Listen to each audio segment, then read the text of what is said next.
Buenas, mi grupo está conformado por Marta Saranti y mi persona quien les habla, Maroli Chica.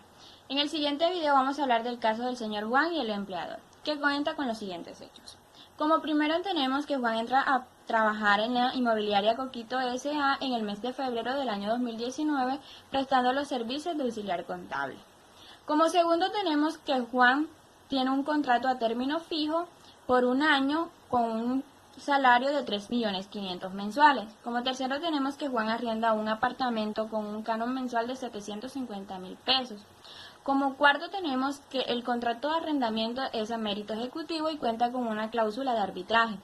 Como quinto tenemos que Juan acumula 5 meses sin pagar el canon de arrendamiento. Como sexto tenemos que el empleador decide descontar parcialmente del sueldo de Juan la deuda que éste tiene con él. Bueno, para entrar en contexto decimos que un documento a mérito ejecutivo es aquel cuando se incumple una obligación pactada en dicho documento, se puede exigir el cumplimiento o pago por vía judicial mediante un proceso o demanda ejecutiva. Al respecto dice el artículo 422 del Código General del Proceso, título ejecutivo, la normatividad vigente solo contempla la posibilidad de acudir arbitrariamente a un proceso de ejecución cuando la decisión tiene origen en un compromiso, es decir, ello solo podrá darse cuando las partes, surgido y determinado el objeto de la controversia, celebren un acuerdo. El proceso ejecutivo es inescindible y conserva este carácter aún en la fase cognitiva, que se debe recorrer con el fin de resolver las excepciones presentadas contra el título. Sentencia T-057 del 95. También citamos la Ley 1676 de 2013, artículo 78, solución alternativa de conflictos. Me permito leer. Cualquier controversia que subsiste respecto a la Constitución, interpretación, prelación, cumplimiento, ejecución y liquidación de una garantía mobiliaria puede ser sometida por las partes a conciliación, arbitraje o cualquier otro mecanismo alternativo de solución de conflictos, de conformidad con la legislación nacional y los tratados o convenios internacionales aplicables. Ahora bien, lo primero que observamos en el momento que se presenta el conflicto y que el empleador decide descontar del sueldo de Juan sin ir al tribunal de arbitraje para que éste mismo resuelva, se está incumpliendo a la cláusula antes establecida en el contrato de la cláusula de arbitraje. Y con esto se está violentando el artículo 29 de la Constitución Política, que es el debido proceso. El pacto arbitral es un negocio jurídico en virtud del cual las partes se obligan a someter a arbitraje las controversias que hayan o puedan surgir entre ellas. Esto constituye una cláusula compromisoria, que es una cláusula que se incluye en los contratos previos a que se presente la diferencia entre las partes. Sin esta cláusula no se puede iniciar un arbitraje.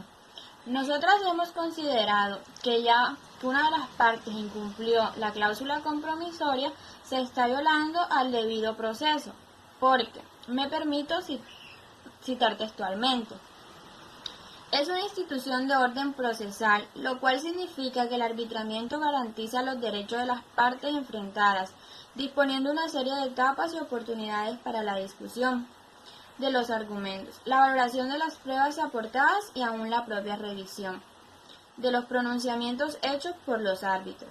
En este orden de ideas son inmanentes a la figura del arbitramiento las siguientes características. 1. La voluntariedad. 2. La temporalidad. 3. La excepcionalidad. 4. Fungir como un mecanismo alternativo de solución de controversias. Y ser, por quinto, una institución de orden procesal. Sentencia C-170 del 2014 de la Corte Constitucional. Entonces, con el desarrollo del caso, claramente se evidencia cómo el empleador actúa de forma ilegal frente al descuento que hizo, puesto que el descuento realizado no encaja en ninguna disposición legal correspondiente. La sentencia C-710 de 1996 establece 3 clases de descuento. Existen 3 clases de descuentos que el patrono puede hacer sobre el salario de sus trabajadores. La primera, todos los descuentos que autorice el juez laboral, pues la intervención de este funcionario garantiza los derechos del trabajador. La segunda, los autorizados por el trabajador siempre y cuando no se afecte el monto salarial del mínimo legal o convencional ni la porción de este considerada inembargable.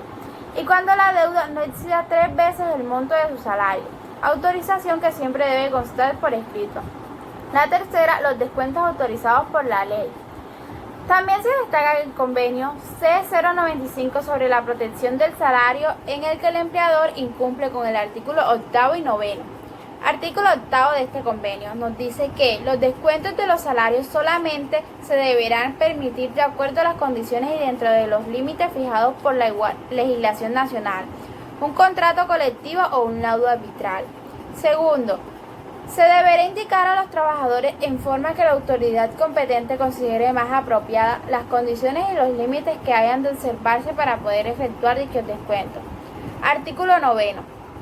Se deberá prohibir cualquier descuento de los salarios que se efectúe para garantizar un pago directo o indirecto por un trabajador al empleador, a su representante o a un intermedio cualquiera, tales como los agentes encargados de contratar la mano de obra con el objeto de obtener o conservar un empleo.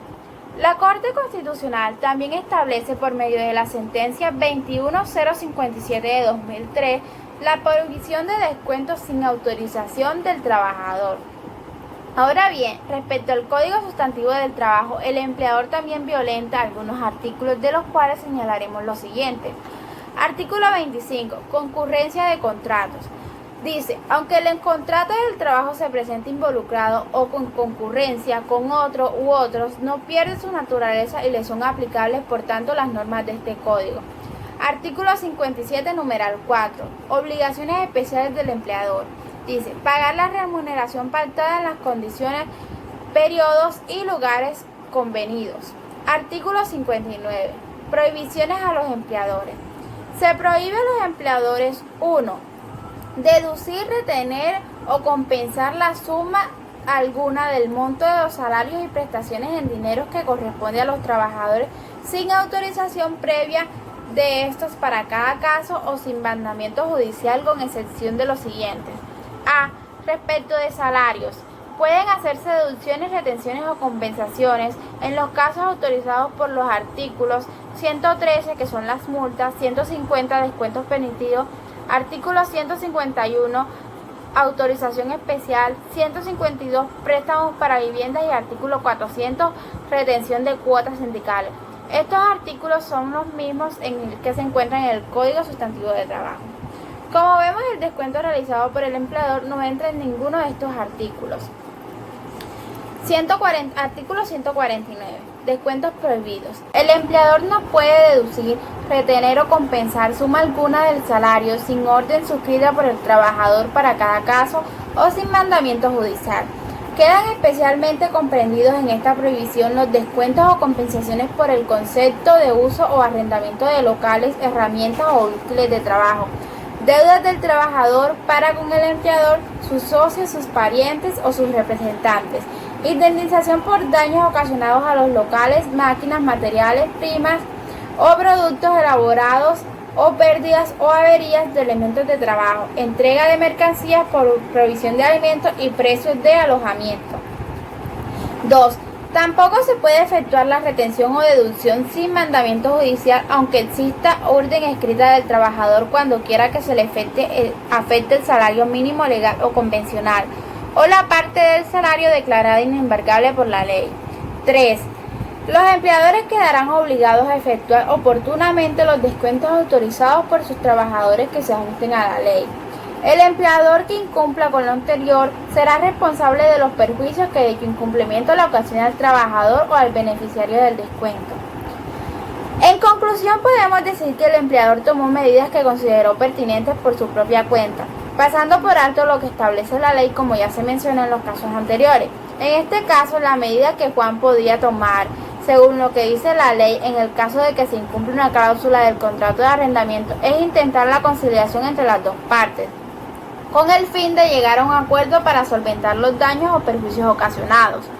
Hay que tener en cuenta que, aunque el empleador no actuó de la manera legal, Juan también incumplió el contrato y por tal tiene una deuda que le era correspondiente a los 5 meses de arrendamiento que no había pagado. Ahora bien, si no se logra la conciliación y no pueden llegar a un acuerdo que solvente ambas necesidades, se puede ir a una instancia mayor conciliatoria como sería notaría, defensoría del pueblo, personero municipal o centro de convivencia. Gracias.